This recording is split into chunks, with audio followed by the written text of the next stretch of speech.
Hello दोस्तों, आप लोग कैसे हैं? आशा करता हूँ आप लोग अच्छे और ज़बरदस्त होंगे। इस क्लास को पूरी शिद्दत से पूरी देखिएगा। इस क्लास से आपको थोड़ी भी नॉलेज और जानकारी मिल। इस चैनल को सब्सक्राइब करना ना भूलिएगा। चलिए इस क्लास को आज हम स्टार्ट सीखेंगे हम करते हैं। वर्णों का उच्चारण। ये वर्ड कहाँ से उच्चारित होते हैं, जैसे यहाँ एक फिगर के माध्यम से दिखाया गया है।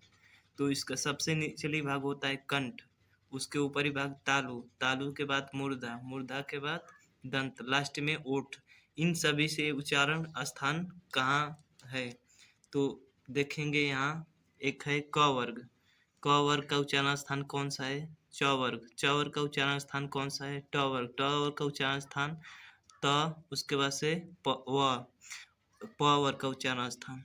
तो इनको हम एक ट्रिक के माध्यम से समझेंगे। जैसे ट्रिक है KTM2। KTM2 ये एक ट्रिक है जिसके माध्यम से हम लोग समझ सकते हैं। के का अर्थ है कंठ। कंठ से किस वर्णों का उच्चारण होता है? तो कंठ से क, ख, ग, घ और अंग, इन सभी का उच्चारण स्थान है क।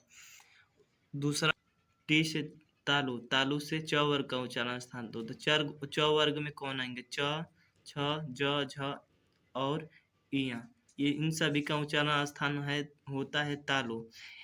ये अगला वर्ग वर्ग है ट वर्ग। ट वर्ग का उच्चारण स्थान होता है मूर्धा, जिसे यम से दर्शाया गया है मूर्धा। तो मूर्धा में कौन सा वर्ड आता है? तो ट, ठ, ड, ढ और अण, इन सभी का उच्चारण स्थान होता है मूर्धा। उस अगला वर्ग है त वर्ग। त वर्ग का उच्चारण स्थान है दंत।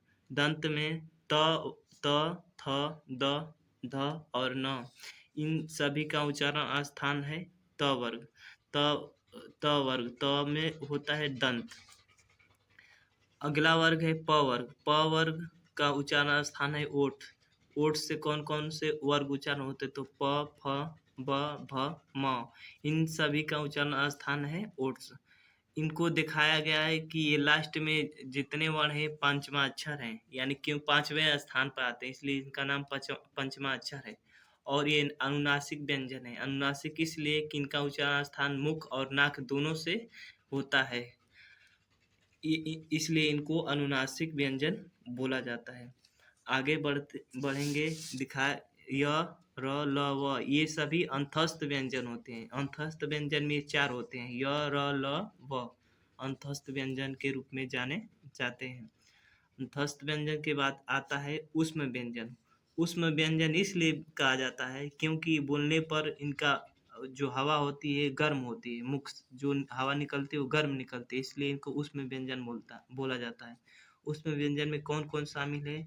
तो तालव्य स शामिल है, उसके बाद से मूर्धा स, उसके बाद से दंत स, उसके बाद से ह। इन चारों वर्णों का उच्चारण ऊष्म होता है, यानी ऊष्म व्यंजन इनको बोला जाता है।